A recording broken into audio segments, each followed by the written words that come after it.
Alright guys, welcome to the 2015 Pokemon video game NorCal Regional Championship here in San Jose, California. My name is Dweeha, and joining me is a very special guest today. We got Alex Agloza. Hey! You may know him as the defending national champion here, as we are currently moving into round 6 at this regional championship. Juniors. On top, Masters. On top, as you can see, Alex G with Rotom Wash, Talonflame, Mawile, Garchomp, Hawlucha, and Abomasnow. And on bottom, Phillip, that's a +1 known as he is known on the forums. He has a team of 6 very strong Pokemon Very dark. as well. Let me see if I can pull it up. There you go. He has Kangaskhan, Talonflame, Salamence, Lucario, Heat Rotom, and Garchomp. What do you think about these teams? I'm just looking at that Hawlucha and that Abomasnow, and I'm looking at some niche picks there, you know?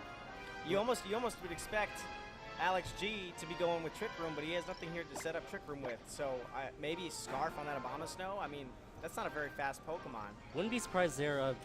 Choice Scarfing the Abomasnow, you know, making it really fast with those 100% accurate Blizzards as long as you can keep the hail up. That's a really good metagame call. I mean, you got so many strong dragons out there. As we are about ready to get underway here at the 2015 NorCal Regional Championship in San Jose. This is round 6, everybody. 2 4-1s going off against each other, pretty much. We're going to cut to top 8, and, you know, this is kind of a do-or-die game. You either win or you go to tiebreaker possibly, right? Yeah, at 4-1, what, 8 rounds total? Definitely you have a chance of, you know, according to how these players... You want it right now? Let's get our phones.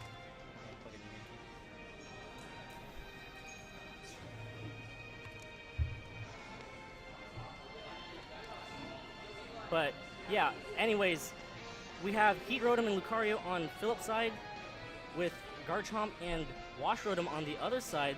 Interesting leads from both players. Alex G definitely looking like he's got the advantage here. He's got Garchomp's Earthquake to threaten the Lucario. Rotom Wash, always the favorite over its brother, Rotom Heat. Smart Protect coming out from Phillip on his Lucario to try to avoid, oh wow, a hidden power ice from, it looks like must be Scarfed Rotom Heat. That's definitely an interesting move to choose from, as Garchomp going to fire off the Earthquake into 2 Levitators. Lucario protecting itself this turn, does not want to take any damage as the opposing Wash Rotom. Going to fire off that Hydro Pump onto that Heat Rotom and do massive amounts of damage. And actually picks up Knockout as well. To run Scarf Rotom, you know, you can't invest that much in bulk, so I'm not surprised that it went down to just a single Hydro Pump there.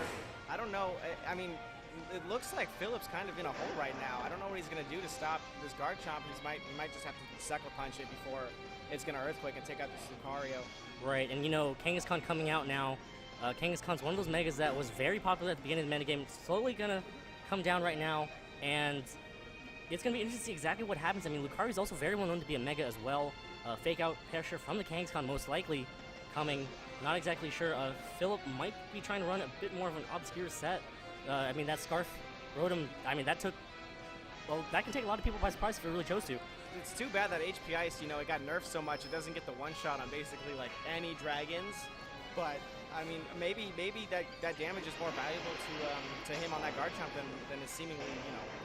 It looks like it didn't do that much, but perhaps putting it into KO range, are we allowed to talk about what we saw down here? Okay. We try not to. Okay. As Garchomp going to fire off an Earthquake right now, going to hit the entire field of Phillip's side. Kangaskhan going to take massive amounts of damage, and a critical hit on Lucario, but it survives with the Focus Sash, so Item Choice playing a very important role here, as the Kangaskhan going to fire off a return onto the Wash Rotom, going to activate that Citrus Bear and heal back 25% of its health.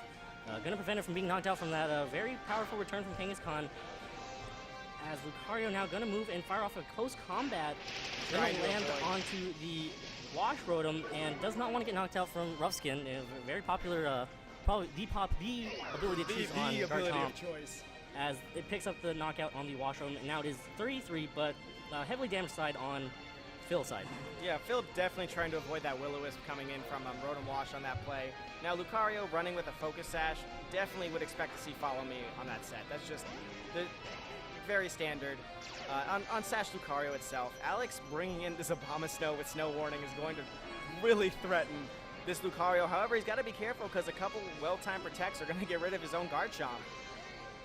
Yeah, and one of the cool things about Hail is that, you know, a lot of Ice types are, you know, they're really really good to hit these dragons, and the hail, it really chips away at everything. I mean, right now that Lucario is probably going to go down at the end of this turn unless Phil decides to do something about preventing hail damage from knocking it out. And going to be interested to see what item that Abomasnow decides to carry, as Lucario going to switch out, does not want to get knocked out this turn, going to go straight into Talonflame, and Abomasnow does protect this turn, revealing that it's not Choice Scarf, so important information right there for Phil to know.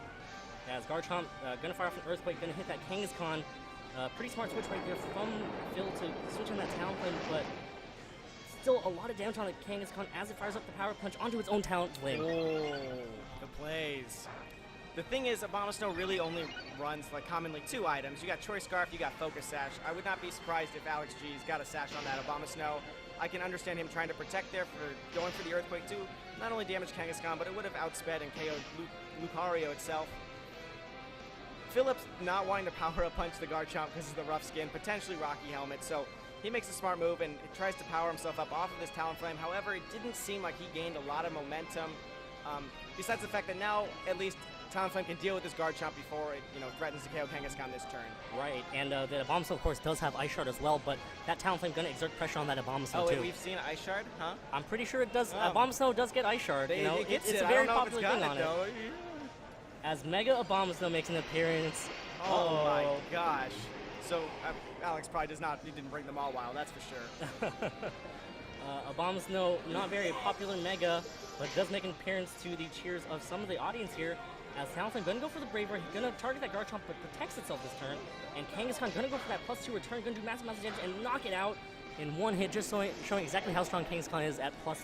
That power-up punch from last turn from Phillip really paid dividends this turn. He was able to lock down this Garchomp with a priority Brave Bird, and then focus on what revealed to be a slow Abomasnow because it protected the previous turn. He's in a fabulous position right now.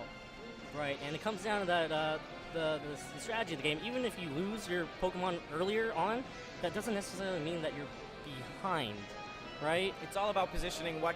If you can keep an opponent's Pokemon from attacking, that's a major advantage in any given turn. You'll see it if you watch the World Championships. Say June played from behind basically every game on stream, and he was able to pull almost all of them out. Alex G sends out a Talonflame of his own. It is 2-3. However, Garchomp is looking really low over there, and hail is still falling for at least another couple turns. Right, and that's one of the things. You got to plan accordingly for all his damage that you might not even account for. I mean, this hail, Alex probably didn't even see this hail coming to hurt him later on. I mean, right now, Kangaskhan and Talonflame, if they carry Protect, they could easily Protect to stall out that Garchomp. It's going to be close to see if it actually does survive the hail, as Kangaskhan does protect itself this turn. Smart move, as Talonflame just going to go straight for the Brave Bird. Oh, not sure if that's a speed tie, but going first is definitely going to give Alex G at least a hope to get back into this game, and that is a huge, huge knockout. That Talonflame was really pinning down Alex's Garchomp, which is faster than this Kangaskhan on the field. So Phillip's really going to need to bring out something here to bring this game back, unless this Garchomp is going down. And it looks like it does go down. Whoa. That was really close, though, but unfortunate, as now Alex is actually down 1 against 2. Kangaskhan also on the verge of getting knocked out by hail. I believe it might be close to 2 turns of getting knocked out, as Lucario coming in with a sliver of health, and this is so close. This is coming down to the wire right now, as Alex actually looks like he has pretty good board position. Totally forgot about that Lucario being heavily damaged already. Yeah, heavily. Just one HP. It all comes down. There's the follow me we talked about earlier. If Alex, it depends on his set and his item choice. It's looking to me like he's got a band, actually. This could very well be like Adamant or Jolly Talonflame banded. So he's forced to attack here, which is actually going to bite him, as this Kangaskhan's going to be able to get the KO before it falls down to hail because he wasn't able to protect and stall out that Lucario. Right, and you see right there, Talonflame doing massive amounts of damage, but the fact that it cannot change moves into Protect, really hurting itself, as Phillip narrowly wins. And wow, that was so close. Saving that Lucario, even though it was at 1 health, not letting it go down, because it could save that follow me, come back out, and use it for 1 turn, really, really paid dividends on this match. It gave Phillip the win, frankly. That was really close. That was a good game. Right.